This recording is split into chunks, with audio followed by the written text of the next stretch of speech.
আমি ধ্বংস। এই জীবনে যতটুকু দুঃখ আমি পেয়েছি, সত্যি বলছি, তার এক বিন্দু পরিমাণও বহন করার শক্তি আমার ছিল না। কখনো চাইলেই কাঁদতে পারিনি, কখনো কারো কাঁধে মাথা রেখে বলতে পারিনি আমি ভালো নেই। তাই নিজের ভিতরেই সব জমিয়েছি হাসি মুখের আড়ালে, নীরবতার গভীরে। মানুষ ভাবে আমি শক্ত, আমি নির্লিপ্ত, আমি সব পারি, অথচ কেউ জানে না ভেতরে ভেতরে আমি কতবার ভেবেছি। একা রাতে বালিশ ভিজিয়েছি, চোখের জল দিয়ে গোপনে যুদ্ধ চালিয়ে গেছি। আমি নিজেকে এতবার জোড়া লাগিয়েছি যে এখন নিজের আসল রূপটাই ভুলে গেছি।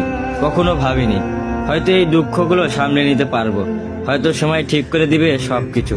কিন্তু বাস্তবতা হলো আমি আয়ত্তের বাইরে দুঃখ ধারণ করতে করতে এখন নিজেই ধ্বংস হয়ে গেছি।